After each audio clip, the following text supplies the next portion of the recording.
Le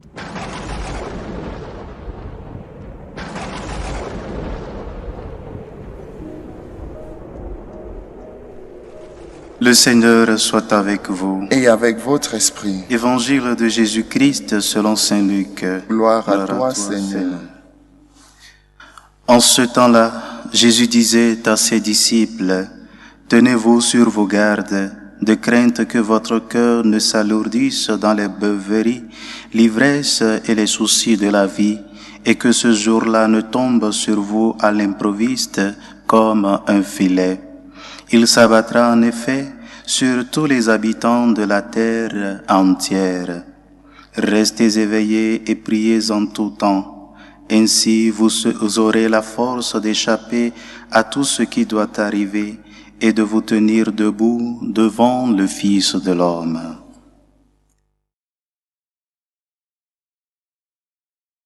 Acclamons la parole de Dieu. Louange à toi, Seigneur Jésus.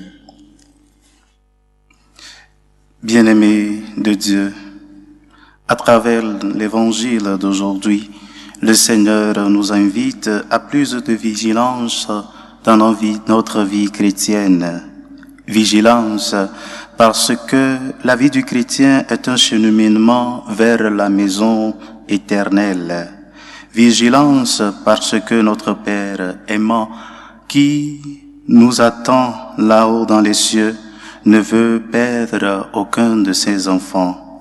Vigilance parce que la vie éternelle auprès de Dieu est le meilleur et le plus grand bien qu'on puisse désirer. Chers amis, être baptisé ne nous met pas à l'abri des tentations. Personne ne peut affirmer que parce qu'il est devenu chrétien, il a moins de tentations. Ça l'augmente plutôt. Le baptême nous confère la dignité de fils de Dieu. Le travail du diable consiste en ce que l'homme perde cette sublime grâce. C'est pour cela, bien-aimé de Dieu, le chrétien ne doit pas dormir sur ses lauriers. L'apôtre Pierre, dans sa première lettre, nous le rappelle. Soyez sobres, veillez. Votre adversaire le diable, comme un lion rugissant, rôde, cherchant qui dévorer. Le chrétien est une personne extrêmement exposée aux tentations. Savoir cela et en être conscient est le premier pas vers la vigilance à laquelle le Seigneur nous invite en ce jour. Le second pas consiste à discerner ces éléments qui servent de frein à notre élan vers notre patrie céleste. Je me limiterai ici à en citer deux. Le premier et le plus grand d'entre eux est la sédie spirituelle.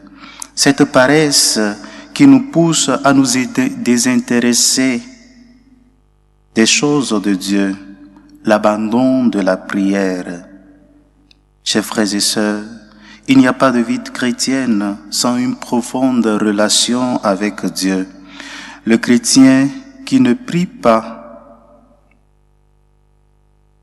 le chrétien qui ne prie est un chrétien exposé à toutes les attaques du démon. Essayons d'avoir un rythme constant de prière. Priez le matin, priez le soir avant de dormir, chers frères et sœurs. Récitez le chapelet tous les jours. Visitez le Seigneur qui est présent dans le très saint sacrement. Écoutons la voix du Seigneur qui en tout moment nous appelle, nous interpelle à travers les saintes Écritures. Priez sans cesse, rappelle l'apôtre Paul dans sa première lettre aux Thessaloniciens.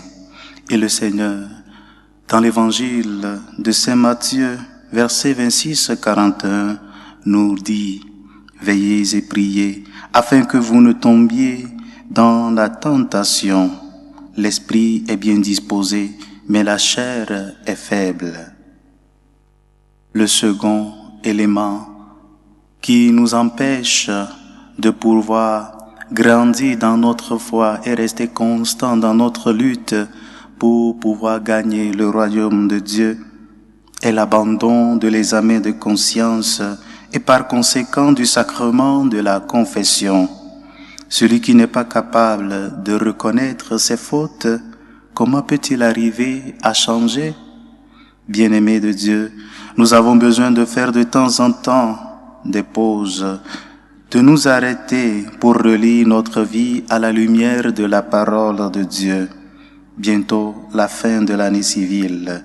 Que nos bilans de fin d'année ne se limitent pas seulement aux bénéfices et aux pertes que nous avons eus dans nos entreprises, mais aussi et surtout qu'ils nous amènent à réfléchir sur notre relation avec Dieu et avec nos frères. Chers amis, résistons au diable avec la force de la foi. Ne laissons pas les soucis de ce monde nous plonger dans l'inertie, dans la paresse. Le jour du Seigneur viendra comme un voleur. Demandons à la Vierge Marie, notre Mère, d'intercéder pour nous auprès de son Fils, afin que, comme elle, nous aussi nous puissions nous maintenir notre foi intacte jusqu'au jour de notre rencontre avec le Seigneur. Amen.